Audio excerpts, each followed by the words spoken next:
वज़ीर आज़म की मुशीर राना सनाउल्लाह ने बानी पीटीआई की सेहत पर सियासत को जुर्म करार दे दिया। कहा कि जिस भी डॉक्टर से चेक कराना है उससे कराया जाएगा। जबकि वज़ीर इत्तलात का कहना है कि ख़ानदान के अफराद का जेल में नारवा सलूक से मुताल्लिक़ झूठा बयानिया बेनकाब हो गया। तलाल चौधरी ने पीटीआई पर हमदर्दी कार्ड इस्तेमाल करने का इल्ज़ाम लगा दिया।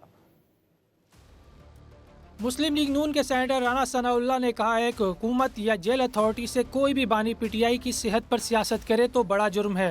कैंसर अस्पताल में कोई बड़ा आंखों का डॉक्टर है तो इससे भी इलाज कराया जा सकता है। सुप्रीम कोर्ट ने कहा है कि मजीद किसी स्पेशलिस्ट से चेक कराया जाए। जिस भी डॉक्टर से चेक कराना है इससे कराया जाएगा। सेनेट में इज़हार ख्याल करते हुए राना सनाउल्लाह ने कहा कि सेहत और इलाज हर इंसान का बुनियादी हक है। किसी इंसान की सेहत पर सियासत करना बिल्कुल हराम है। सलमान सफदर की रिपोर्ट में उन्होंने बानी को फराहम सहूलतों का जिक्र किया है। दूसरी जानिब वज़ीर इत्तलात और नशरियात अता तारड़ ने कहा कि बानी के खानदान के अफराद का जेल में नारवा सलूक के हवाले से झूठा बयानिया बेनकाब हो गया। समाजी राब्ते की वेबसाइट पर अपने पैगाम में अता तारड़ ने कहा कि रोज़मर्रा के मामूलात और डाइट प्लान के हवाले से रिपोर्ट ने तमाम इबहाम दूर कर दिए। बानी पीटीआई को जेल में किसी भी कैदी से ज़्यादा सहूलियात मैसर हैं। जबकि वज़ीर मुमलिकत बराए दाखिला तलाल चौधरी का कहना है कि बानी पीटीआई को आँख से कितना नज़र आता है और इनकी बीनाई कितनी मुतासर हुई है ये फैसला कोई वकील नहीं बल्कि माहिर डॉक्टर करेगा। तलाल चौधरी ने कहा कि पीटीआई इशू इसलिए बना रही है कि इसके पास अब और कोई कार्ड नहीं रहा।